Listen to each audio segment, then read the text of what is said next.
Truth के इस अंक में मैं प्रीति पांडे अपने सभी दर्शकों का बहुत स्वागत करती हूँ। दोस्तों, आज बॉलीवुड से जुड़ी हुई बेहद चौंकाने वाली खबर सामने आई। नवाब खान, सैफ अली खान अपने ही घर में जख्मी हो जाते हैं। उन पर जानलेवा हमला किया जाता है, वो भी एक बार नहीं 6 मर्तबा चाकुओं से उन पर उन्हीं के घर में हमला। बेहद चौंकाने वाली इस खबर को जिसने सुना सबके होश फाख्ता हो गए। बीते दिनों अभिनेता सलमान खान पर उनके घर में ही लॉरेंस बिश्नोई गैंग द्वारा जिस तरीके से फायरिंग की गई थी, उसके बाद सैफ अली खान पर उन्हीं के घर में इस तरीके का कातिलाना हमला, हर कोई सोच में पड़ गया कि क्या सैफ अली गैंगस्टर्स के निशाने पर है। सैफ अली खान के साथ क्या कुछ हुआ, विस्तार से अब तक की पड़ताल के बाद जो तथ्य सामने आए हैं वो आज आपके समक्ष रख रहे हैं। बीती रात करीब 2 बजे के आसपास बांद्रा स्थित सैफ अली के अपार्टमेंट में उनके घर पर उनकी हाउसमेट की एक अज्ञात व्यक्ति के साथ झड़प होती है। हाउसमेट घर के लोगों को अलार्म करती है, अलर्ट करती है कि कोई व्यक्ति है जो घर में दाखिल हो गया है, उसके इरादे नेक कतई नहीं लगते। ये शख्स इस महिला के साथ हाथापाई कर रहा था। कमोशन की आवाज सुनकर के सैफ अली उस मौके पर पहुंचते हैं और देखते हैं कि उनकी हाउसमेट इस व्यक्ति के साथ जूझ रही हैं। सैफ अली अपनी हाउसमेट की मदद के लिए वहां पहुंचते हैं। उनकी इस व्यक्ति के साथ हाथापाई होती है। ये व्यक्ति कौन है, इसको लेकर के कुछ भी स्पष्टता के साथ नहीं कहा जा रहा। पुलिस की शुरुआती तफ्तीश में भी पुलिस ने इस व्यक्ति को अज्ञात कहा, बाद में कहा गया कि इस व्यक्ति की शिनाख्त हो चुकी है। हाउसमेट से जूझता है ये शख्स। जब सैफ अली इंटरवीन करते हैं तो सैफ अली के साथ जूझने लगता है, उनके साथ इनकी हाथापाई होती है और ये व्यक्ति किसी नुकीली चीज से, जिससे चाकू बताया जा रहा है, सैफ अली पर एक बार नहीं 6 बार इस दरमियान वार कर देता है। वार भी बेहद गंभीर। एक बार सैफ अली के गले के बेहद पास, एक उनकी रीढ़ की हड्डी पर और अन्य 4 उनके जिस्म के अलग अलग हिस्सों में, जिसमें हाथ और पीठ का हिस्सा बताया जा रहा है। 6 गंभीर वार करने के बाद ये व्यक्ति मौके से भाग खड़ा होता है। पुलिस के सूत्रों की माने तो ये व्यक्ति अपार्टमेंट की सीढ़ियों से वहां से फरार हुआ। लेकिन हैरानी की बात यह कि जिस अपार्टमेंट में सैफ अली रहते हैं वहां पर बेहद कड़ी सुरक्षा व्यवस्था रहती है। वैसे भी जब इस तरह की वीआईपी हस्तियां किसी जगह पर रहती हैं तो वहां की सुरक्षा बेहद खास होती है, टाइट सिक्योरिटी होती है। और सैफ अली के खुद के भी घर की जो सिक्योरिटी है वहां पर सीसीटीवी कैमरे इत्यादि सभी कुछ इंस्टॉल्ड होंगे, ये हम उम्मीद करते हैं। बावजूद इसके किसी व्यक्ति का उनके घर में यूं रात के 2 बजे बार्जन करना कुछ गले के नीचे नहीं उतरता। बिना किसी इंसाइडर की मदद के तो ये कतई मुमकिन नहीं लगता। बावजूद इसके ऐसा हुआ। अब सवाल ये कि जो व्यक्ति दाखिल हुआ, हाउसमेट रात के 2 बजे क्या जग रही थी या कुछ आवाज सुन करके उनकी नींद टूटी, क्या कुछ हुआ, इसको लेकर के स्पष्टता के साथ कुछ भी अभी सामने नहीं है। पुलिस ने बाद में इस हाउसमेट का भी स्टेटमेंट रिकॉर्ड किया, लेकिन क्योंकि सैफ अली बहुत जख्मी हो गए थे, रात 3:30 बजे पूरे इस हो हल्ला तमाशे के बीच उन्हें फौरन लीलावती अस्पताल ले जाया गया, जहां पर उनकी सर्जरीज हुई। डॉक्टर्स की एक टीम ने उनकी सर्जरीज कर जो रीढ़ की हड्डी में नुकीली चीज गड़ गई थी, जो चाकूनुमा चीज जिससे सैफ अली पर वार किया गया था, उसे निकाला गया। अब सैफ अली खतरे से बाहर बताए जा रहे हैं। इस घटना के बाद से उनके करीबी, उनके परिवार के लोगों का वहां पहुंचने का सिलसिला अस्पताल में लगातार जारी है और कहा यह जा रहा है कि अब वो स्टेबल हैं। और जब एक बार डॉक्टर्स की इजाजत होगी तो सैफ अली का भी स्टेटमेंट पुलिस आगे रिकॉर्ड करेगी।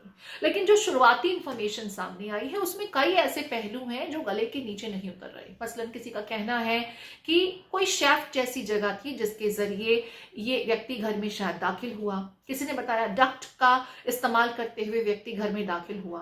बीते दिनों आपको याद होगा कि सैफ अली के परिवार को लेकर के किस तरह की टिप्पणियां की गई थी। क्या कोई सिरफिरा उस मामले के बाद से सैफ अली के परिवार को टारगेट पर लिए हुए था? लेकिन अगर ऐसा था तो क्या उसने कई राउंड्स की रेकी की थी कि बाकायदा घर तक उसकी एंट्री मुमकिन हो पाई, सैफ अली तक वो पहुंच पाया? क्या उसने रेकी इस बात की थी कि जब वो घर में दाखिल होगा तो सैफ अली वहां होंगे? क्या ये मामला एक सिंपल चोर का है, कोई रैंडम चोर जो सैफ अली के घर में दाखिल हुआ, जिसे इस बात का इल्म भी नहीं था कि जिस घर में मैं दाखिल हो रहा हूं वो सैफ अली का घर होगा? या वाकई कोई सुनियोजित, सोची समझी साजिश? साजिश का एंगल इसलिए क्योंकि बीते दिनों अभिनेता सलमान खान, जिनका जिक्र हमने पहले भी किया, उन पर जिस तरीके से लॉरेंस बिश्नोई के गुर्गों ने अटैक किया था उनके घर पर, सलमान खान के साथ जब फिल्म हम साथ साथ है की शूटिंग चल रही थी, जिस मसले को लेकर के लॉरेंस बिश्नोई के निशाने पर अभिनेता सलमान खान आए, उसी फिल्म में सैफ अली खान भी एक किरदार थे। तो कहीं ऐसा तो नहीं है कि सैफ अली खान भी इन गैंगस्टर्स के निशाने पर हैं? इन एंगल से भी, और जैसा कि मैंने कहा, सोशल मीडिया के प्लेटफॉर्म पर बीते दिनों सैफ अली के परिवार को लेकर के अनर्गल बहुत कुछ कहा गया। तो क्या उनमें से कोई सिरफिरा सैफ अली को टारगेट करके बैठा था? क्या टारगेट पर सैफ अली ही थे, या कोई रैंडम चोर था जिनकी उनसे अचानक भिड़ंत हुई और अपने आप को बचाने के चक्कर में उसने सैफ अली पर वार किया, या वाकई सैफ अली ही निशाने पर थे, या उनके परिवार का कोई अन्य सदस्य? पुलिस इन तमाम पहलुओं पर पड़ताल कर रही है। लेकिन सबसे बड़ा सवाल ये कि जिस अपार्टमेंट की सुरक्षा इतनी टाइट थी, इतनी सिक्योर थी, कोई भी हथियार लेकर के व्यक्ति अंदर बिना किसी इंसाइडर की मदद के दाखिल कैसे हुआ? क्या ये जितनी सिक्योरिटी है ये सिर्फ कैमरे पर दिखाने के लिए होती है? और एक बार फिर से इन लोगों की सिक्योरिटी को रिकंसीडर करने की बहुत सख्त जरूरत है।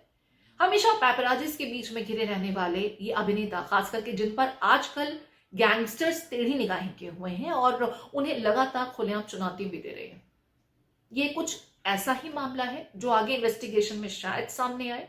इन तमाम पहलुओं को लेकर के मुंबई पुलिस की स्पष्टता के साथ अभी भी कोई थ्योरी सामने नहीं आई है। फिलहाल इसे एक चोर बताया जा रहा है, लेकिन सवाल यही कि क्या चोर को मालूम था कि ये सैफ अली का घर है, या वो रैंडम किसी हाउस में पहुंचा और सामने सैफ अली आ गए जो अपनी मेड का बचाव करते हुए खुद जख्मी हो गए? लोगों का तो ये भी कहना है कि जिस दरमियान ये सब कुछ हुआ उनके घर पर, उनकी पत्नी, उनके बच्चे भी घर पर ही मौजूद थे और सैफ अली ने पूरा इंश्योर किया जख्मी होने के बावजूद कि उनका परिवार सिक्योर रहे। चोर भाग गया, लेकिन जब सैफ अली पर मल्टीपल राउंड्स के चाकू वार किए गए तब भी कोई शोर शराबा नहीं हुआ, कोई चीखो पुकार नहीं हुई। किस तरह की सिक्योरिटी थी?